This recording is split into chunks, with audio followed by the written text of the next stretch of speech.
을의 눈물을 닦아주겠다면서 취임한 김상조 공정거래위원장. 문재인 정부가 내세운 공정경제 구축 총대를 메고 앞장서 진행해 오면서 국민적인 기대도 지금 한몸에 받고 있죠. 취임 이후에 가불관계 개선 행보로 연일 화제를 모았던 분, 시민단체 활동 때는 대기업 저승사자로 불렸던 분, 공정거래위원회 김상조 위원장 오늘 스튜디오에 특별히 초대했습니다. 어서 오십시오. 네, 안녕하십니까. 네. 예. 오늘이 취임 72일째더라고요. 예, 그런가요? 눈코 뜰 새 없으시죠? 예, 뭐 저도 그렇고 다른 분들도 그렇고 뭐 이제 2달, 3달 지났는데 2년, 3년 지났다고 느끼는 분들이 많은데요. 저도 그렇습니다. 그 정도입니까? 예, 그동안 너무나 많은 일들이 있었습니다. 잠은 제대로 주무세요? 예, 뭐 잠은 충분히 자고 있습니다. 예. 맨 처음에 공정거래위원장 좀 맡아주십시오 하는 얘기를 언제 들으셨어요? 물론 공식적인 지명은 새 정부 출범 이후에 약 한 일주일 후에 연락을 받았습니다만은 뭐 암묵적인 분위기로만 생각한다면 선거 치르기 전에 뭐 공정거래위원장은 당신이 맡아 주어야 되지 않겠느냐라는 느낌은 받았었습니다. 대선 치르기 전에요? 예, 그렇습니다. 저의 선택과는 무관하게. 하긴 뭐 꼭 당선된다는 보장이 있든 없든 뭐 인수위 과정도 없으니까 조각 작업에 들어갔을 것이고, 예. 그래서 이제 몇몇 포스트는 통보를 했겠군요. 뭐 그거는 제가 알기는 어렵지만 하여튼 뭐 저에게 전해진 느낌이 그랬었습니다. 공정거래위원장이라고 딱 못 박아서. 뭐 예, 그 비슷한 분위기로. 문재인 대통령이 직접 전화하셨어요? 그건 아닙니다. 그러면. 그거는 인사에 관한 문제는 제가 더 이상 깊숙하게 말씀드리기가 어렵습니다. 그걸 통보하는 어떤 분이 있었군요. 그렇습니다. 예. 그분이 지금 비서실장인가요? 그거는 뭐 제가 말씀드릴 수가 없습니다. 예. 그래서요. 그런 그 느낌을 딱 받으면서 이건 뭐 해야 되겠구나. 바로 그때부터 결심을 하셨어요? 솔직히 말씀드리면 저 개인적인 생각은 제가 꼭 공직을 해야 되느냐라고 하는 망설임도 그때까지는 계속 있었고요. 있었겠죠. 또 한다고 하더라도 뭐 다른 어떤 자리도 생각을 해볼 수도 있겠다라는 느낌이었는데 뭐 솔직히 말씀드리면 저에게는 선택의 기회가 없었습니다. 다른 자리라면 어떤 자리를? 뭐 그거는 제가 더 이상 말씀드리지 않겠습니다. 아니 예. 이 그동안의 재벌개혁 등등을 쭉 강조해 오셨던 우리나라의 가불관계의 변화가 필요하다. 그걸로 봐서는 만약 공직을 맡는다면 당연히 공정거래위원장이라고 저는 생각하고 있었는데. 근데 제가 뭐 재벌 개혁 일만 해온 건 아니고요. 시민단체 활동할 때도 예컨대 이제 금융 쪽의 일도 굉장히 많이 생각을 했었고. 그다음에 이제 뭐 경제 시스템의 패러다임 전환. 뭐 이런 것들도 나름대로는 고민을 많이 했기 때문에. 뭐 하여튼 저 개인적으로는 뭐 고민을 많이 했습니다만은 다시 한번 말씀드리지만 선택의 기회가 없었습니다. 금융위원장, 부총리 아니면 경제수석, 뭐 정책실장 등등도 고려를 하셨다? 더 이상 뭐 그 얘기는 이제 그만하시죠. 예. 제가 너무 많이 넘겨짚네요, 오늘. 네, 그렇습니다. 예.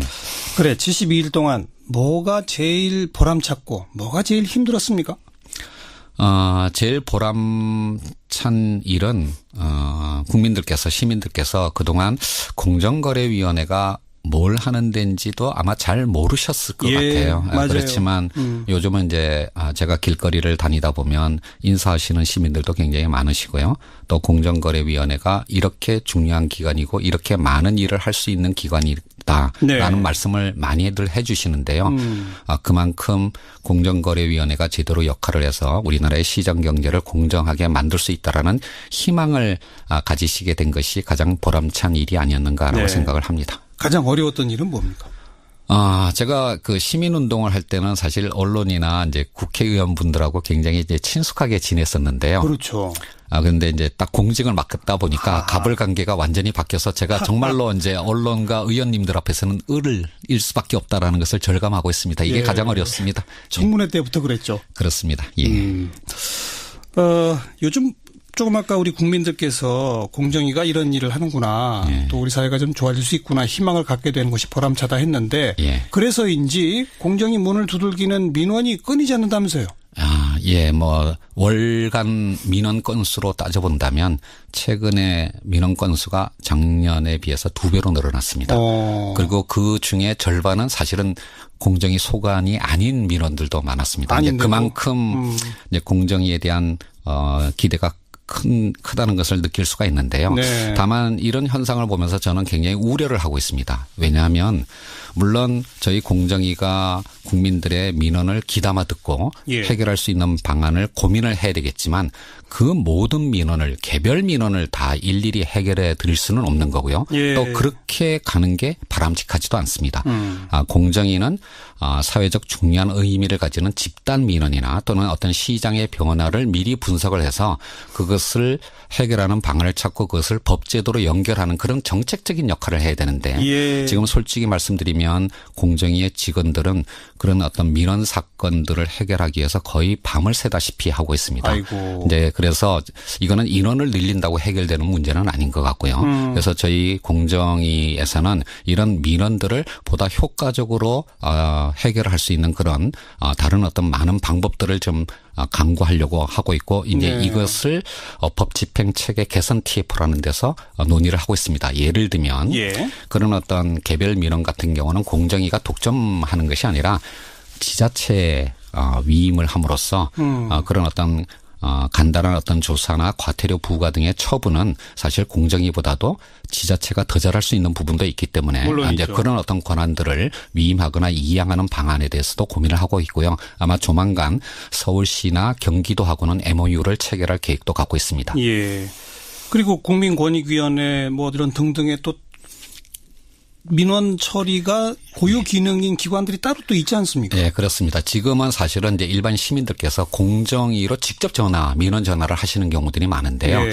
전화 한 건 받으면 1시간씩 이렇게 상담을 해야 되는데 예. 이제 이런 부분에 관해서 이제 권익위의 민원 상담 전문 어떤 상담 전화를 개설함으로써 그렇죠. 거기서 이제 일단 필터링을 좀 하고 그리고 공정위 소관 업무를 공정위로 이관하는 이런 방안도 지금 검토를 하고 있습니다. 그래요. 공정위는 제도 개혁, 정책 수립 이런 쪽에 집중하는 곳이지 개별 사안을 처리하는 곳으로 흘러가서는 곤란하다. 예, 그게 바람직하지 않습니다. 예.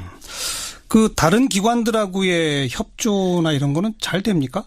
예, 뭐 지금 이 새 정부의 가장 큰 변화 중에 하나가 물론 국민과의 소통도 과거와는 다른 모습을 보여주고 있습니다만은 예. 정부 내에서도 굉장히 활발한 어떤 토론이 이루어지고 있는데요. 그래서 과거는 어땠는지 모르지만 지금은 보면 국무회의를 할 때도 네. 자기 소관 업무가 아닌 다른 부처의 일에 대해서도 자유롭게 발언하고 토론하는 그런 분위기가 만들어져 있습니다. 정말입니까? 예, 그렇습니다. 아니 저는 그냥 토론하는 신용만 내는 거 아니야? 계속 의심이 가던데요. 뭐 예를 하나 들어드리면 뭐 다른 장관께서 하신 말씀을 옮기기는 좀 그렇고요. 제가 한 발언이 하나 있는데 대통령께서 직접 주관하시는 이제 국무회의 때 제가 손을 들고 네. 대통령께 장하성 정책실장의 업무 태반에 대해서 고자질을 좀 해야 되겠다. 라고 하면서 업무 태만? 예, 그래서 이제 정책실장이 꼭 청와대 안에서 정책만 구상하는 것이 아니라 이제 그런 어떤 정부의 정책 방향을 국회에 가서 여야와 협의하고 그리고 설득하는 모습을 보이는 것이 이게 더 중요할 수도 있다. 예, 그래서 예. 장하성 정책실장을 좀 국회로 자주 보내시라 이런 말씀도 드리기도 했습니다. 예. 그럼 그런 게 채택이 돼요? 뭐 어차피 이번 주가 결산 국회이고 또 이제 9월부터는 이제 정기 국회가 시작되니까 네네. 아무래도 이제 청와대에 계신 분들도 장관뿐만 아니라 청와대에 계신 분들도 이제 국회와 좀 더 많은 소통을 할 거라고 생각을 하고 있습니다. 공정거래위원회 업무에 다른 장관들이 뭐라고 막 하기도 합니까? 뭐 이렇게 질책하는 말씀보다는 이제 이런 문제가 있는데 이것도 해야 되지 않느냐. 이거는 이제 공정위와 같이 일을 하는 게 훨씬 더 효과적이다. 뭐 이런 말씀들을 많이 하십니다. 네. 뭐 예컨대 김영주 노동부 장관께서는 이런 뭐 최근에 불행한 사건도 네. 사고도 있었습니다만은 이런 이제 하도급 관계에서의 위험의 외주화 문제에 그렇죠. 관해서 그게 꼭 노동부의 노력만으로 해결되는 게 아니기 때문에 하도급 관계의 공정화를 위해서는 공정위와 같이 협업을 해야 된다. 이제 이런 말씀을 하셨습니다. 뭐 저도 당연히 동의하고 그런 방향으로 노력할 생각입니다. 그 STX 조선 사고 나서 4분 목숨 잃은 그 건과 관련해서. 그렇습니다. 네. 그래요. 이 새로운 국무회의 또 청와대 수석 보좌관 회의 등등에서 받아 쓰는 거 금지시키고 토론하자 그래서 예. 제대로 정말 되고 있나 싶었는데 말씀 들어보니까 어느 정도는 이루어지고 있군요. 아니 진짜로 그 대통령께서나 또는 국무총리께서 먼저 농담도 하시고 그리고 또 질문도 그러니까 전혀 준비되지 않는 예. 그런 어떤 질문도 하고 그러십니다. 정말로 자유롭게 토론을 합니다. 지난 72일 사이에 뭐 일의 우선순위라는 게 있으니까 예. 그 김상조 위원장이 취임하면서 제1번 일로 삼았던 것이 아마 프랜차이즈, 대기업, 뭐 유통업계 이런 불공정 거래에 대한 현장 조사 이런 거잖아요. 네네. 그죠? 예. 뭐 어느 정도 지금 진척이 됐습니까? 사실 이제 조금 먼저 배경 설명을 드리면 지금 공정거래위원회가 해야 할 가장 중요한 업무는 재벌개혁과 가벌관계 개혁일 겁니다. 그렇죠. 그런데 이제 재벌개혁이라고 하는 것은 또 상당 부분이 법 개정을 필요로 하는 예. 부분이 많은데 맞습니다. 이거는 뭐 당장 이렇게 빨리 속도감 있게 진행하기가 어려운 부분이 있었고요. 다만 이제 가벌관계 개혁 부분은 현행법의 엄정한 집행만으로도 사실 해결할 수 있는 부분, 특히 을의 눈물을 예. 닦아주는데 성과를 낼 수 있는 부분이 많았고 예. 마침 그때 이제 여러 가지 프랜차이즈 사업과 관련한 민원들이 폭발하고 있었기 때문에 저희 공정위가 그 부분에 대해서 이제 집중하게 됐고요.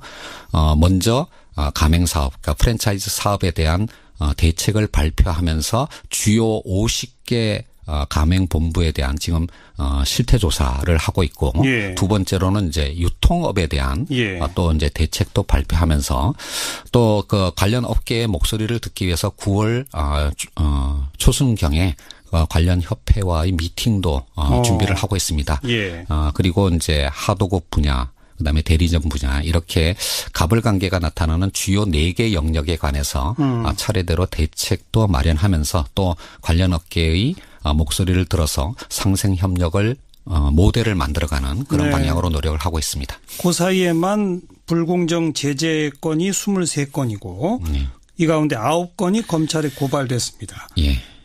근데 취임 전에 6개월 동안 고발된 거는 한 10건 정도거든요. 예. 그에 비춰보면 한 2달 사이에 훨씬 더 많은 걸 한 거죠. 예. 사실 그 공정위와 관련된 어떤 그 문제점 중에 하나가 솜방망이 처벌이라는 거였지 않습니까? 그렇죠. 특히 이제 검찰 고발을 잘 하지 않기 때문에 예. 공정위가 갖고 있는 전속 고발권을 폐지하자는 주장도 많았었는데요. 물론 그 방안에 대해서도 지금 저희들이 검토를 하고 있습니다만은 무엇보다도 먼저 공정위가 갖고 있는 고발권을 적극적으로 행사하는 것이 문제 해결의 출발점이라고 생각하고 있고요. 네. 특히 최근에 있었던 이제 아주 소규모 담합 사건은 사실 고발까지 해야 되느냐라고 생각하실 분이 있으시겠지만 이게 한국 수력 원자력 입찰에 예. 발주액 9억 원인데. 예, 근데 이게 이거 정부 조달, 고발하셨어요? 예, 정부 조달, 그러니까 입찰 담합이었습니다. 즉 국민의 세금을 축내는 그런 것이기 때문에 네. 금액에 다가와는 관계없이 이거는 엄벌해야 된다는 취지하에서 고발을 했던 겁니다. 네.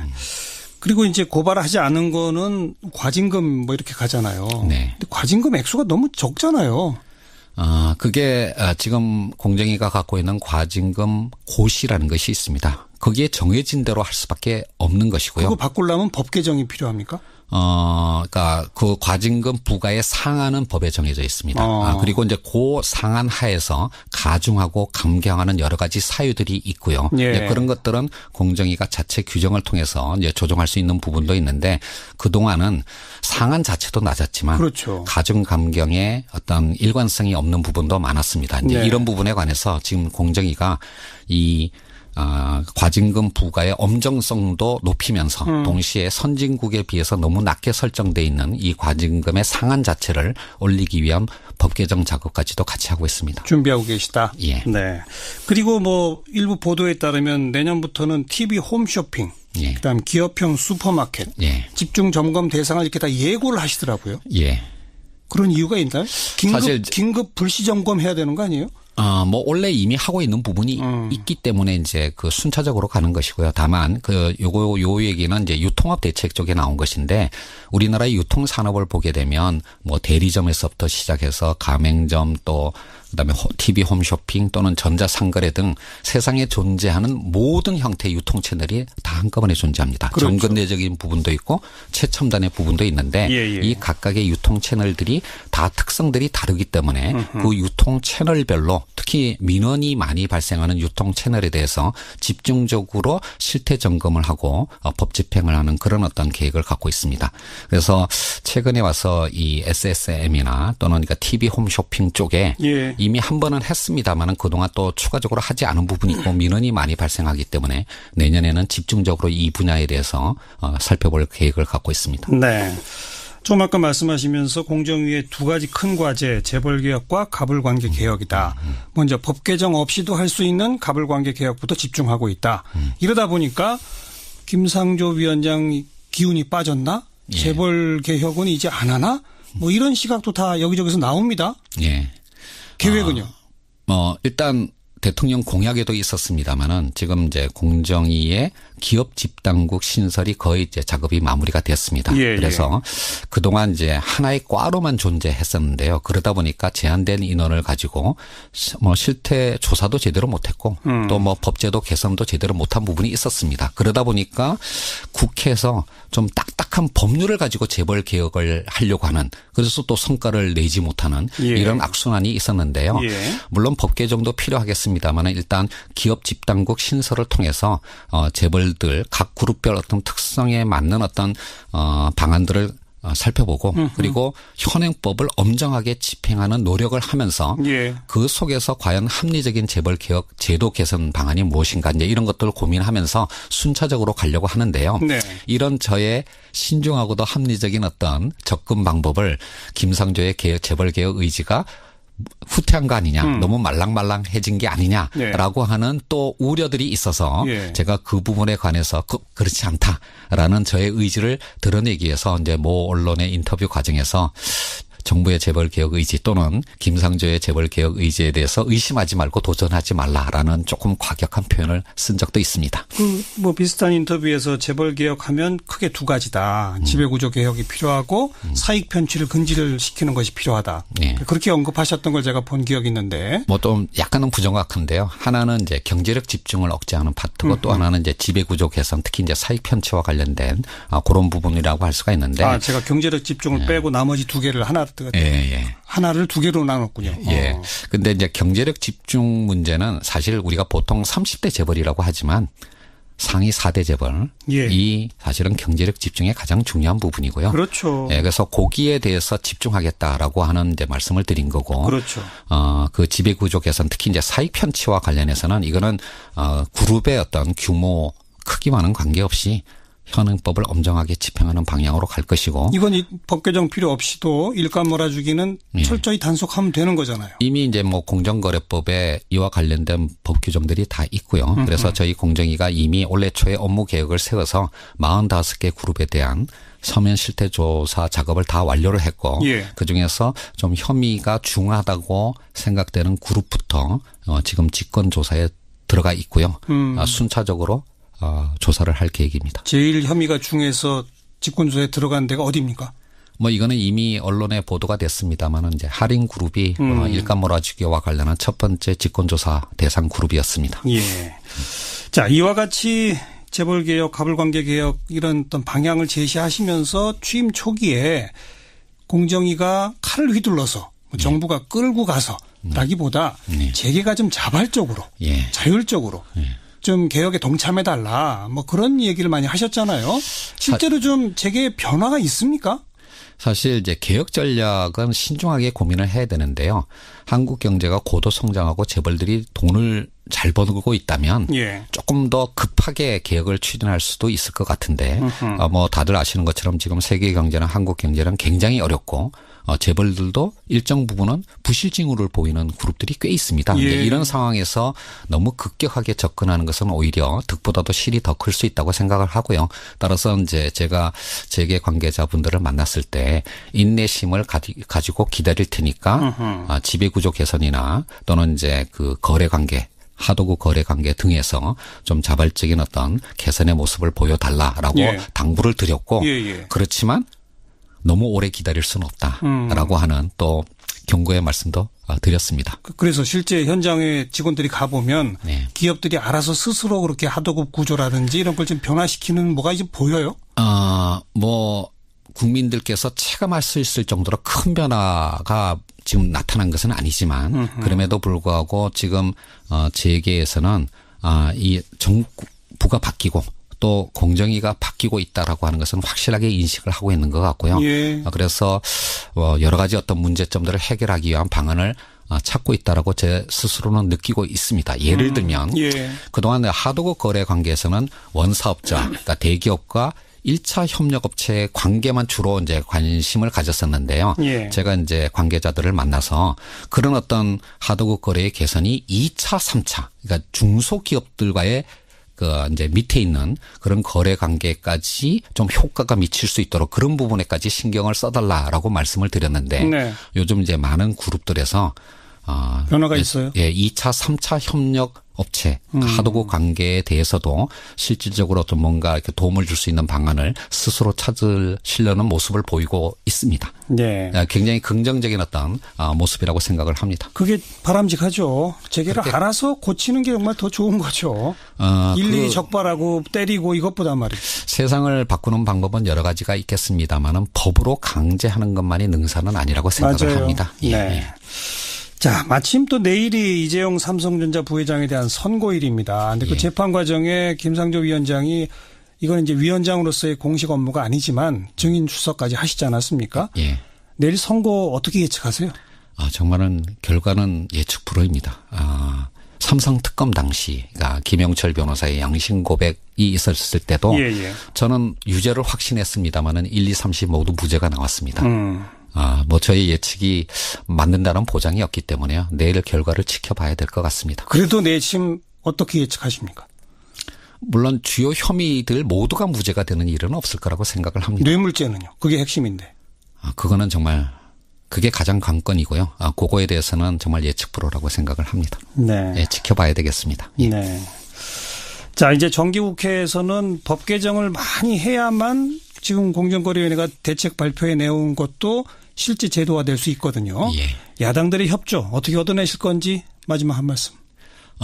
재벌 개혁과 관련해서는 아마 법 개정의 성과가 많이 있을 거라고 생각지는 않습니다. 다만 가벌과 관계 개혁 부분에 관해서는 야당 의원님들도 제안한 법률안들이 많습니다. 그렇죠. 예, 그러니까 그런 부분들을 중심으로 해서 성과를 내려고 하겠고요. 그런 분위기를 확산시키면서 뭐 저희 공정위 차원에서라도 이렇게 협치를 이끌어내는 그런 어떤 모습들을 보이기 위해서 노력할 생각입니다. 네. 마지막으로 청취자분들께 한 말씀. 예, 지난 겨울에 촛불 집회가 우리의 민주주의를 살렸습니다. 근데 경제민주주의는 정부만이 하는 것은 아니라고 생각을 합니다. 예. 이 경제민주화를 이루는 데에도 시민들의 자발적인 참여가 필요하다고 생각됩니다. 저희들도 잘할 테니까 시민들께서도 열심히 참여해 주시기 바랍니다. 알겠습니다. 뭐 그거는 제가 알기는 어렵지만 하여튼 뭐 저에게 전해진 느낌이 그랬었습니다. 공정거래위원장이라고 딱 못 박아서. 뭐 예, 그 비슷한 분위기로. 문재인 대통령이 직접 전화하셨어요? 그건 아닙니다. 그러면. 그거는 인사에 관한 문제는 제가 더 이상 깊숙하게 말씀드리기가 어렵습니다. 그걸 통보하는 어떤 분이 있었군요. 그렇습니다. 예. 그분이 지금 비서실장인가요? 그거는 뭐 제가 말씀드릴 수가 없습니다. 예. 그래서요. 그런 그 느낌을 딱 받으면서 이건 뭐 해야 되겠구나. 바로 그때부터 결심을 하셨어요? 솔직히 말씀드리면 저 개인적인 생각은 제가 꼭 공직을 해야 되느냐라고 하는 망설임도 그때까지는 계속 있었고요. 있었겠죠. 또 예. 한다고 하더라도 뭐 다른 어떤 자리도 생각을 해볼 수도 있겠다라는 느낌이었는데 뭐 솔직히 말씀드리면 저에게는 선택의 기회가 없었습니다. 다른 자리라면 어떤 자리를? 뭐 그거는 제가 더 이상 말씀드리지 않겠습니다. 아니 예. 이 그동안의 재벌개혁 등등을 쭉 강조해 오셨던 우리나라의 가불관계의 변화가 필요하다. 그걸로 봐서는 만약 공직을 맡는다면 당연히 공정거래위원장이라고 저는 생각하고 있었는데. 근데 제가 뭐 재벌 개혁 일만 해온 건 아니고요. 시민단체 활동할 때도 예컨대 이제 금융 쪽의 일도 굉장히 많이 생각을 했었고. 예. 그다음에 이제 뭐 경제 시스템의 패러다임 전환 뭐 이런 것들도 나름대로는 고민을 우리 사회가 좀 좋아질 수 있구나 희망을 갖게 되는 것이 보람차다 했는데 예. 그래서인지 공정이 문을 두들기는 민원이 끊이지 않는다면서요. 예, 뭐 월간 민원 건수로 따져본다면 최근에 민원 건수가 작년에 비해서 2배로 늘어났습니다. 그리고 그 중에 절반은 사실은 공정위 소관이 아닌 민원들도 많았습니다. 이제 그만큼 이제 공정위에 대한 기대가 크다는 것을 느낄 수가 있는데요. 네. 다만 이런 현상을 보면서 저는 굉장히 우려를 하고 있습니다. 왜냐하면 물론 저희 공정위가 국민들의 민원을 귀담아 듣고 예. 해결할 수 있는 방안을 고민을 해야 되겠지만 그 모든 민원을 개별 민원을 다 일일이 해결해 드릴 수는 없는 거고요. 예. 또 그렇게 가는 게 바람직하지도 않습니다. 공정위는 사회적 중요한 의미를 가지는 집단 민원이나 또는 어떤 시장의 변화를 미리 분석을 해서 그것을 해결하는 방안을 찾고 그것을 법제도로 연결하는 그런 정책적인 역할을 해야 되는데 예. 지금 솔직히 말씀드리면 공정위의 직원들은 그런 어떤 민원 사건들을 해결하기 위해서 거의 밤을 새다시피 하고 있습니다. 아이고. 이제 그래서 이거는 인원을 늘린다고 해결되는 문제는 아닌 것 같고요. 그래서 저희 공정위에서는 이런 민원들을 보다 효과적으로 해결할 수 있는 그런 다른 어떤 많은 방법들을 좀 강구하려고 하고 있고 이제 네. 이것을 법 집행 체계 개선 TF라는 데서 논의를 하고 있습니다. 예를 들면 예. 그런 어떤 개별 민원 같은 경우는 을의 눈물을 닦아주겠다면서 취임한 김상조 공정거래위원장. 문재인 정부가 내세운 공정경제 구축 총대를 메고 앞장서 진행해 오면서 국민적인 기대도 지금 한몸에 받고 있죠. 취임 이후에 가불관계 개선 행보로 연일 화제를 모았던 분, 시민단체 활동 때는 대기업 저승사자로 불렸던 분, 공정거래위원회 김상조 위원장 오늘 스튜디오에 특별히 초대했습니다. 어서 오십시오. 네, 안녕하십니까. 네. 예. 오늘이 취임 72일째더라고요. 예, 그런가요? 눈코 뜰 새 없으시죠? 예, 뭐 저도 그렇고 다른 분들도 그렇고 뭐 이제 2달, 3달 지났는데 2년, 3년 지났다고 느끼는 분들이 많은데요. 저도 그렇습니다. 그 정도입니까? 예, 그동안 너무나 많은 일들이 있었습니다. 잠은 제대로 주무세요? 예, 뭐 잠은 충분히 자고 있습니다. 예. 맨 처음에 공정거래위원장 좀 맡아주십시오 하는 얘기를 언제 들으셨어요? 물론 공식적인 지명은 새 정부 출범 이후에 한 일주일 후에 연락을 받았습니다마는 뭐 암묵적인 분위기로만 생각한다면 선거 치르기 전에 뭐 공정거래위원장은 당신이 맡아 주어야 되지 않겠느냐라는 느낌은 받았었습니다. 대선 치르기 전에요? 예, 그렇습니다. 저의 선택과는 무관하게. 하긴 뭐 꼭 당선된다는 보장이 있든 없든 뭐 인수위 과정도 없으니까 조각 작업에 들어갔을 것이고 예. 그래서 이제 몇몇 포스트는 통보를 했겠군요. 공정위가 독점하는 것이 아니라 지자체에 위임을 함으로써 그런 어떤 간단한 어떤 조사나 과태료 부과 등의 처분은 사실 공정위보다도 지자체가 더 잘할 수 있는 부분도 있기 때문에 이제 그런 어떤 권한들을 위임하거나 이양하는 방안에 대해서도 고민을 하고 있고요. 아마 조만간 서울시나 경기도하고는 MOU를 체결할 계획도 갖고 있습니다. 예. 그리고 국민권익위원회 뭐 이런 등등의 또 민원 처리가 고유 기능인 기관들이 따로 또 있지 않습니까? 네, 그렇습니다. 지금은 사실은 이제 일반 시민들께서 공정위로 직접 민원 전화를 하시는 경우들이 많은데요. 예. 전화 한 건 받으면 1시간씩 이렇게 상담을 해야 되는데 예. 이제 이런 부분에 관해서 이제 권익위의 민원 상담 전문 어떤 상담 전화를 개설함으로써 그렇죠. 거기서 이제 일단 필터링을 좀 하고 그리고 공정위 소관 업무를 공정위로 이관하는 이런 방안도 지금 검토를 하고 있습니다. 그래요. 공정위는 제도 개혁, 정책 수립 이런 쪽에 집중하는 곳이지 개별 사안을 처리하는 곳으로 흘러가서는 곤란하다. 예, 그게 바람직하지 않습니다. 예. 그 다른 기관들하고의 협조나 이런 거는 잘 됩니까? 예, 뭐 지금 이 새 정부의 가장 큰 변화 중에 하나가 물론 국민과의 소통도 과거와는 다른 모습을 보여주고 있습니다만은 예. 정부 내에서도 굉장히 활발한 어떤 토론이 이루어지고 있는데요. 그래서 과거는 어땠는지 모르지만 지금은 보면 국무회의를 할 때도 네. 많이 했기 때문에 예. 뭐 하여튼 저 개인적으로는 뭐 고민을 많이 했습니다만은 다시 한번 말씀드리지만 선택의 기회가 없었습니다. 금융위원장, 부총리 아니면 경제수석, 뭐 정책 실장 등등도 고려를 하셨다? 더 이상 그 얘기는 이제 그만하시죠. 예. 제가 너무 많이 넘겨짚네요, 오늘. 네, 그렇습니다. 예. 그래, 72일 동안 뭐가 제일 보람찼고 뭐가 제일 힘들었습니까?